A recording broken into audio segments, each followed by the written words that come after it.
Pourquoi le monde va mal? Pourquoi tant de conflits, de haine, de divisions? Parfois même au nom de Dieu. Certains disent, c'est la politique, la culture, les hommes.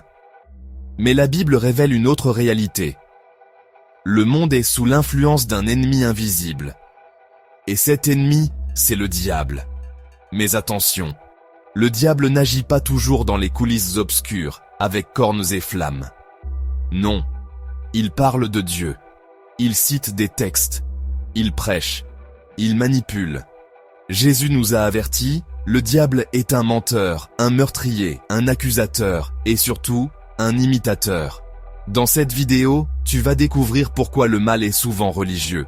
Pourquoi certaines voix sacrées peuvent en réalité être inspirées par le diable et comment Jésus a tout révélé. Ce que tu vas entendre pourrait te bouleverser. Mais cela pourrait aussi te sauver. Vous avez pour père le diable et vous voulez accomplir les désirs de votre père. Il a été meurtrier dès le commencement et il ne se tient pas dans la vérité parce qu'il n'y a pas de vérité en lui.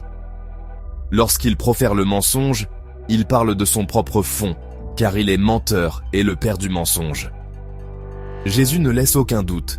Le diable est une personne spirituelle réelle, pas un symbole ou une image. Il ment, il tue, il détruit. Et surtout, il inspire. Il inspire des idéologies, des doctrines, des courants religieux, même des textes dits sacrés. Il déteste Dieu, déteste la vérité, déteste l'amour. Et son objectif est simple, empêcher les hommes de connaître le vrai Dieu. Et pour cela, il a une arme puissante, l'imitation. Gardez-vous des faux prophètes. Ils viennent à vous en vêtements de brebis, mais au-dedans ce sont des loups ravisseurs. Le mal ne vient pas toujours de l'extérieur. Il se cache souvent au cœur de la religion. Jésus l'a dit, il y aura des faux prophètes, des gens qui auront l'apparence de la foi, qui parleront de Dieu, qui auront une grande autorité spirituelle. Mais en réalité, ce sont des loups déguisés. Ils promettent le paradis, mais ils mènent en enfer. Ils récitent des textes, mais ils sont inspirés par l'enfer. Ils parlent de pureté, mais leurs fruits sont violence, haine, orgueil, domination. Ce peuple m'honore des lèvres, mais son cœur est éloigné de moi. Le diable ne déteste pas la religion, au contraire, il s'en sert. Il adore les églises sans feu, les prières sans foi, les textes sans amour, les commandements sans compassion. Il inspire des formes de piété qui n'ont rien de divin. Des mouvements où on récite, où on juge, où on condamne, mais où l'on ne connaît pas Jésus. Et parfois, il va plus loin. Il s'infiltre dans des doctrines entières, dans des écrits, dans des discours religieux populaires, pour faire croire aux hommes qu'ils servent Dieu en faisant le mal. Il inspire des voix qui disent « Soumets les infidèles. Tue pour Dieu. Tu recevras une récompense dans l'autre monde. » Mais Jésus a dit « Mon royaume n'est pas de ce monde. Heureux les artisans de paix.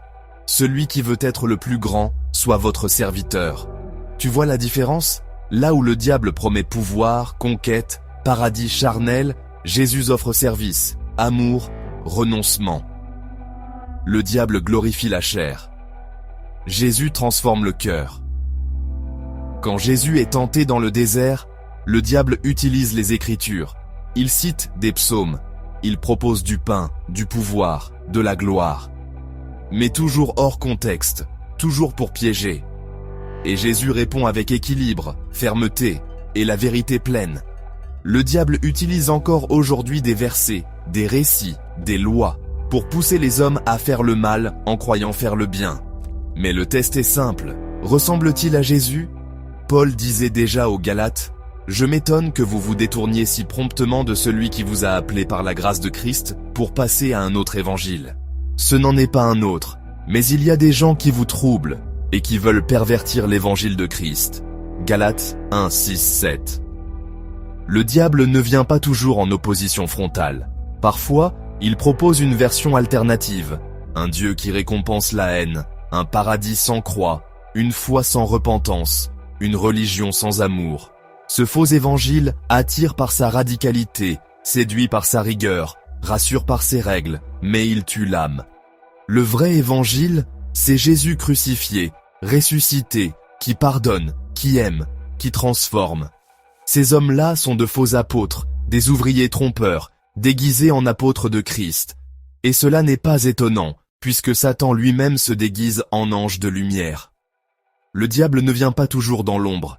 Il aime la lumière artificielle, celle qui éblouit, mais qui ne sauve pas.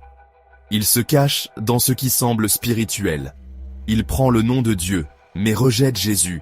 Il parle de morale, mais nie la grâce.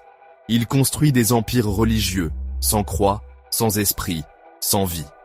Et ceux qui le suivent croient être dans la vérité, mais sont dans l'illusion. Qui est menteur, sinon celui qui nie que Jésus est le Christ? Celui-là est l'Antichrist, qui nie le Père et le Fils. 1 Jean 2,22. Le diable déteste la croix, car c'est le lieu de sa défaite totale. Il préfère parler d'un prophète glorieux, d'un messager puissant, d'un maître moral, mais pas du Fils de Dieu crucifié et ressuscité. Tout message qui nie la croix, qui nie que Jésus est le Fils de Dieu venu en chair, n'est pas neutre.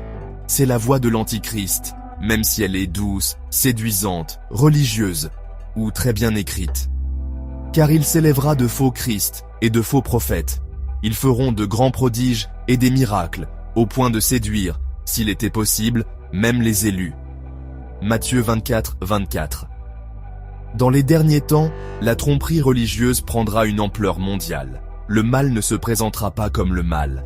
Il se présentera comme une unité spirituelle universelle, un langage commun de paix, sans Jésus, sans repentance, sans croix. Et beaucoup suivront, même des croyants, séduits par le prestige, les apparences, les signes, les belles paroles. Mais Jésus avait prévenu, le chemin étroit est celui de la vérité, pas celui des compromis spirituels. Voici quelques clés bibliques. La voix de Dieu élève, celle du diable accuse. La voix de Dieu pousse à la repentance, celle du diable à l'orgueil. La voix de Dieu pardonne, celle du diable condamne. La voix de Dieu glorifie Jésus, celle du diable glorifie l'homme. La voix de Dieu produit la paix, celle du diable la peur et la haine. Si ce que tu entends pousse à la violence, au mépris, à la haine religieuse ou ethnique, ce n'est pas le Dieu de Jésus-Christ. Il a dépouillé les dominations et les autorités et les a livrées publiquement en spectacle, en triomphant d'elles par la croix. Colossiens 2, 15. Le combat spirituel est réel, mais la victoire est déjà acquise. Jésus n'a pas vaincu par les armes. Il n'a pas écrasé ses ennemis par la peur. Il a donné sa vie, et dans cet acte d'amour total, il a écrasé le pouvoir du mal. Le diable peut encore rugir, mais il est vaincu. Il ne pourra rien contre ceux qui marchent dans la lumière de Christ. Tu as deux voies devant toi. L'une flatte, mais détruit. L'autre blesse parfois, mais sauve.